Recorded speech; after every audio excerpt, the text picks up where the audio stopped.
Angela Fazio is an industry powerhouse who has overseen 40,000 homes sold and $9 billion in production. And Kristen Cantrell is one of the nation's most accomplished team leaders, helping thousands of agents build their businesses.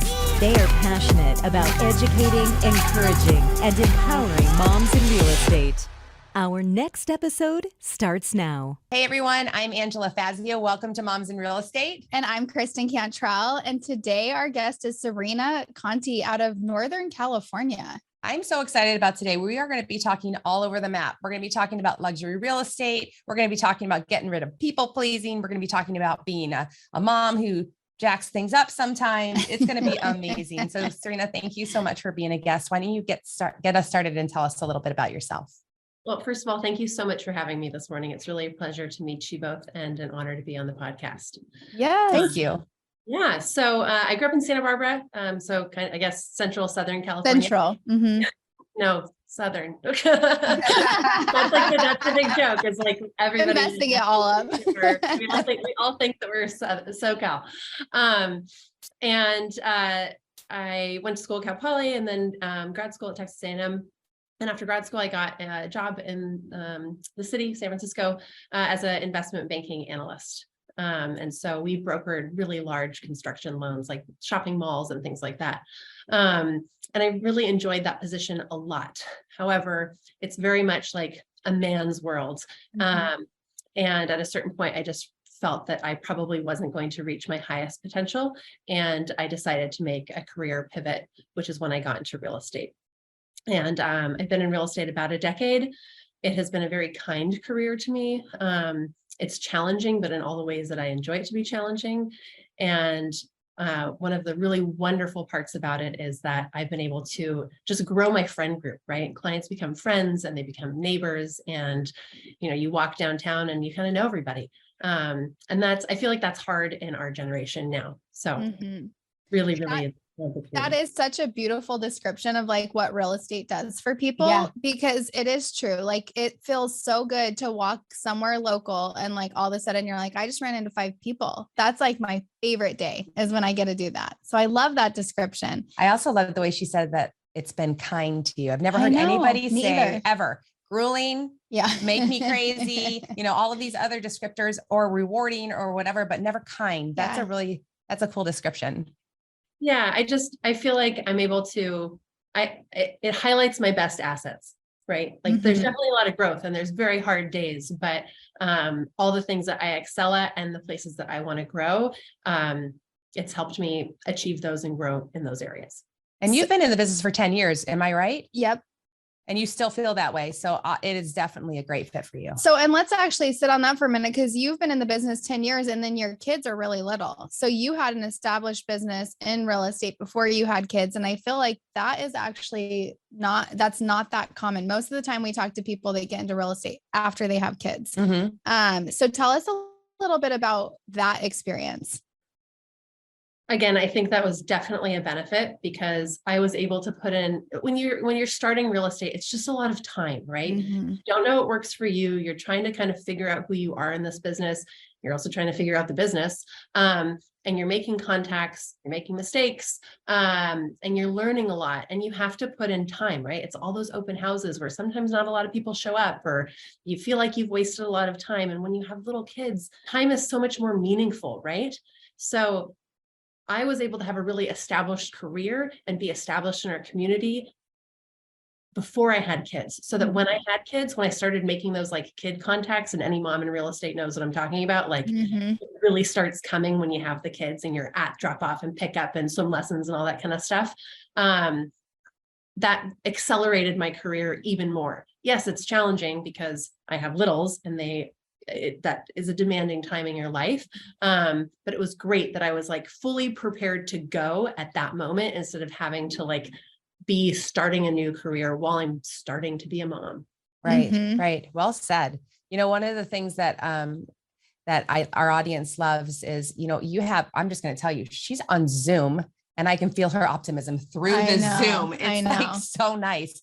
But one of the things that our audience loves to talk about, and I know you've got a couple of really, for me, hit home stories about how obstacles can come in the way and how you push through obstacles. There's a couple of examples. And one was when your child was really little and you were breastfeeding. And I think I read something about having to have a partnership break up in the midst of, did I read that? Am I right?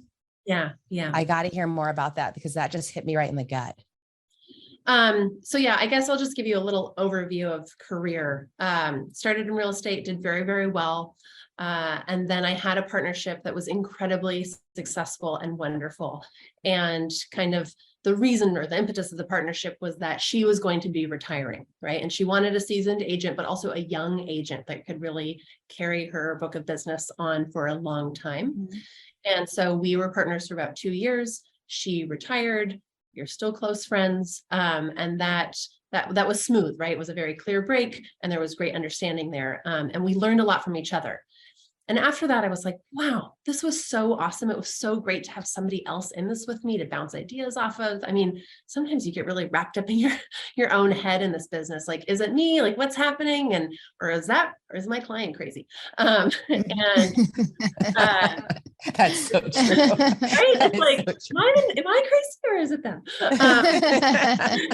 And also just like, real estate's demanding at all hours, right? It's demanding at night, it's demanding during the week, it's demanding on the weekends. And so to have somebody else there so that you can go on a trip or go to a birthday party or, whatever, have a date night once in a while, is really advantageous.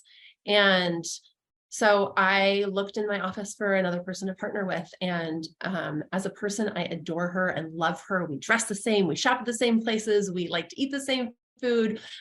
We laugh at the same jokes. And so we thought that was a partnership that was going to be fruitful. And through the partnership, I realized that we had different goals in mind, right? I was kind of starting, I guess I was on this, upward trajectory of my career, and she was more on the downward. And this was also during COVID. And so I think that kind of highlighted some other, just personal things that were going on in both of our lives. Sure. And at a certain point, I did need to end that partnership. And it was a very, very stressful point in my life, probably the most stressful. I had a colicky new baby. I had a young toddler. I had a business that was booming. I was renewing my broker's license. So many things. Humping like 6 or 7, 8 times a day. And then to end that partnership, it was just, I was very much in like I just like have to get through it mode, right? And there wasn't a lot of like Serena space or am I okay space. And now in retrospect, I know I was going through some PPD. So yeah, it was just a lot at one time, and it's taken me kind of a bit to recover. But we still sit in the same office and we still are all around the same people. So kind of coming full circle, it's been fine, but it was a very high stress time in my life. So, well, and let's talk about postpartum depression. Yeah, that's a because thing. You said it so quick. And I was like, wait, what does that mean? Because I saw that you abbreviated it earlier and I was like, yes. And I feel like so many women suffer from it. They do not realize it. And I feel like it's more than not. And so I feel like if you want to park on that for a minute and talk about, I think you realized you were going through it afterwards. Yep. So how did you realize afterwards, and how do you feel like you could have recognized it in the moment? I don't know if I had the bandwidth to recognize it in the moment, right? Because I had so many other things that I needed to be focusing on. And maybe, I don't know, maybe there's part of me that didn't realize it in the moment, right? Because I'm like, then it would have been another thing to deal with. But, I pumped for 14 months with my second child. And towards the end, that was kind of the realization of why am I still doing this? Like he's healthy, he's perfect. Yes, I have the supply, but I could probably end this journey. Yeah. And I realized that I was still doing it because it was part of my connection with him. I'm really, really blessed to have a wonderful, incredibly supportive husband. And so during the first 6 months of our son's life, he really didn't work, or he worked like part-time, but he was his primary care. He was a colicky baby. And so I threw myself into work and didn't see him very much. So again, in retrospect, trying to be away from my baby, because kind of like feeling like a failure, Mhm. the fact that he was always crying. Again, I realized it in retrospect. Sorry, go ahead. No, I just think that is so awesome that you just shared that, because I think so many people feel that and they feel like they can't talk about it. So I'm really glad that you had the courage to say that just now. I agree. The funny thing is about that, and now that I'm thinking back, my first baby, I had a husband I didn't even like, right? I didn't even like the husband.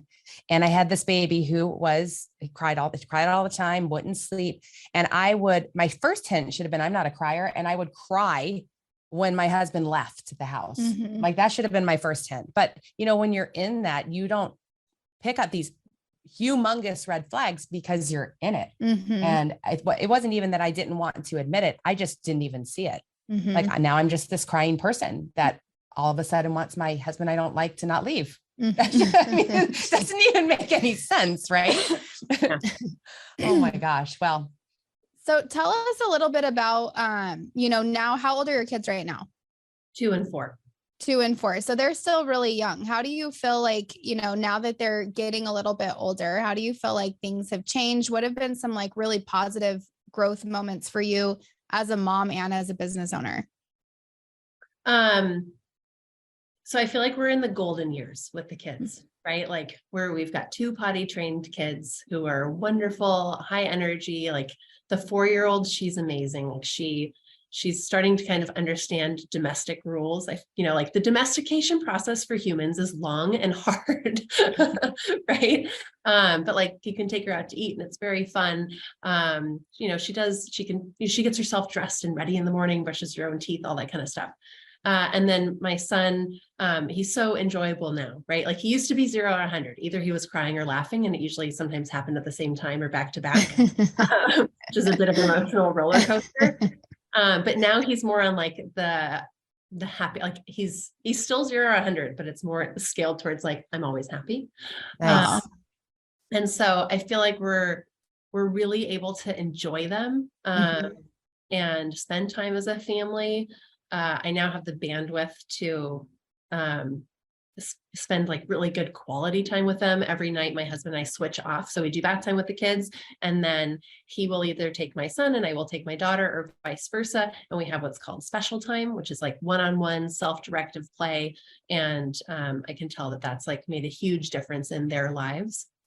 And you have a strict no phone from 5 to 7, which I think is awesome. Yeah. Unless I'm in the middle of a negotiation, right? That was a pretty firm boundary with clients. And it's amazing, these boundaries that you create, how well clients can follow them when you create them. And you're like, oh, why didn't I do this? Right. Well, it's because you were a people pleaser before. And you're like, what are they going to do if I can't answer my phone from 5 to 7? Exactly. They're going to go find somebody else. But not anymore. Well, and it makes you wonder, you're like, what other boundaries should I be setting? I know. Keep setting. And then in terms of business, last year was kind of like, let's find myself in this business again as, a single agent. I have a full-time assistant who I adore, and she's licensed and it's wonderful, but like, let's kind of get all the kinks out. And now, because my kids are a little bit older, I have the bandwidth to be like, okay, how can I make this like a well-oiled machine? So that I can really, really focus on work, not the machine part, but actually good point. quality work. So actually, I would love to ask you, what are some of the systems that you've implemented to do this? Like we want specifics. Yes. Most recently, I now have a folder in Outlook that has pre-written emails in it. Yes. That's a game Isn't it changer. so funny? Templates. It's like such a simple thing, but It's when a it's game done, changer. it's like, wow, why didn't I do that before? You know what else is a game changer? Text replacement in your iPhone. Text replacement. Okay. So you go to settings, and then you go to general, and then you go to keyboard, and you can write a long paragraph or a link. Like I sent you that disc assessment link in 2 seconds because I have a text replacement. All I do is type 3 letters and a whole paragraph will appear, or like a whole link will appear. Yeah, it's nice. That's a game changer too. Hey, thank you for that. That is a gift that I will take. Little golden nugget. Yeah. I've done some questionnaires that are like now very much automated. We have like our marketing plan is pretty cut and clear. Like last year was very much about marketing and how to make sure that that's the brand and marketing. My assistant knows what to do, and we have our marching orders every single, our daily marching orders. So now it's just more on like the back end of the emails and the questionnaires and kind of like the system. So like an onboarding and offboarding process for clients. So there's three things I'll tell you that have been really big game changers with what you're working on right now. So Flowdesk, have you ever heard of it? No. It is amazing. And exactly what you're doing right now, it's like you can just plug in all these different emails that they're called workflows. And literally you build out 12 of them and you can plug your clients into them for post-client experience or whatever it is. So that, and then also Trello for kind of just an organizing board and being able to look at like where your client's at and being able to move them. You can use Trello for anything. I use it most. Yeah, we do it for events. Like it's been so amazing to use. Yes, it has been. And then it's duplicatable. So once you've created that workflow or that, the details in Trello, then all you're doing is plug and play into another application. It's awesome. Great. Well, thank you. Okay. It's coaching with Kristen and Angela. I know it's your goal. So I'm like, I can't help it, but like talk about these two things. Well, also, I think that our audience needs to realize is this is not a beginner agent that just has sold a few houses. You are a multi-million dollar producer. So she shared with us that, she's closed most recently like a $10.6 million property. And so this is what I'm most excited about your attitude is you are approaching your business with the passion and energy of a brand new agent who's just embarking on a journey, but you're 10 years in and you still have that energy and focus to improve yourself. Your clients must have an incredible experience with you. Thank you. I hope so. That's the goal. Also, because I'm going to see them downtown. So totally. That's right. So tell us a little bit about people pleasing. Let's go back to that. So I know that that's a goal of yours is to people please less. How has that affected you in the past? And how do you feel like you're going to overcome that? Oh, that's a good question. If I knew the answer to that one, the box would be checked, right? I don't know what kind of tipped me off last year, but something in me said, your negotiations could be stronger if people pleasing is getting in the way of your negotiations. I could tell this feeling was bubbling up every time I was on the phone, in the middle of a negotiation with another client, or even with my own clients, right? That this feeling of, I, for lack of a better word, I want them to like me, kept coming up. And I was like, I don't think that's the correct feeling to have here, right? In the negotiation, I need to be calm and alert, but I also need to have a goal in mind. And sometimes they don't have to like me, right? I need to be respectful, but they don't have to like me at the end. If that makes sense. Yes. I feel like other agents in our areas are our biggest asset, right? Because we really need to have like a very sharey and collective community it benefits our clients the most. Right? So, I want to maintain really positive relationships with other agents in my community. I don't want to be a bulldog. And so trying to find that balance of, I have my fiduciary duty to my clients, but I also want to make this like a somewhat pleasant experience for both of us, because we're both walking through maybe something that's challenging together. And that will yield the best outcome, if that makes sense. I love your point. And I think that you have, like I said in the beginning, this amazing demeanor about you. So people are going to be drawn to you personally. I think that one of the effective things that I've learned in my battle with people pleasing when I was younger is sometimes voicing it right out loud. Hey, listen, I really respect you and I'm enjoying this transaction. And I want you to know I do respect you. I'm going to push really hard on this point for the sake of my clients. But I just want you to know I am respecting and enjoying this professional relationship we're having, but it's coming. I'm about to push, right? Like almost making the other person aware that you respect them. And if it's genuine, authentic, and say, it's coming, brace yourself, because I'm going to be a little bit of a bulldog on this point, right? Not toward you. And that's helpful too. It's helpful for you to be able to confidently have that conversation. And it also, whether they receive it well or not is not your problem. You've delivered it well. Yeah, that's great. That's really great advice. Thank you. Yes, you're going to become even better, because that's going to be top of your mind. And I think that is a huge problem for so many people. And it doesn't just get in the way of business. I think it's wise of you to recognize that possibly that's happening in your business. But the thing that I also see is it gets rid of relationship building. It gets in the way of relationship building. So I don't want you to be upset. So I'm not going to say something potentially hard to you, right? I'm going to hold it back. And so what I've just done is stunted the relationship, right? And so once you wrap your mind around that concept, you're more prone to push through that uncomfortable feeling of saying what you know they might not like to hear. Yeah, definitely. It's a great point. Yeah. I love your journey. I do too. Yep. I think it's so great. So why don't we wrap it up and tell us a little bit about, give like 3 pieces of advice that you would give to somebody listening to us right now, or somebody that maybe is getting into real estate, or somebody that's struggling in real estate. If you have any advice for them, what would you say? Oh, definitely. Number 1 is be consistent, right? And even if you don't have something to do, show up to the office every day, create your own business. And I did a lot of that in the beginning. I even do now. If there's like a really great house that I feel has a lot of value, right? I always tell clients, buy what you can't change: lot size, location, and future flexibility, right? And if I find one of those, I have a make a client day where I go and I call people and I email people like, hey, do you have a friend who's wanting to move to Burlingame? Like, this is really great off market place that I know of. Wow, that's great. That's awesome. And it has worked. I would say it probably works once a year. It's a lot of energy, but make a client day. So be consistent, show up, do the things that you know you need to do. One, I think I mentioned it in my questionnaire, come from a place of gratitude and curiosity. Definitely.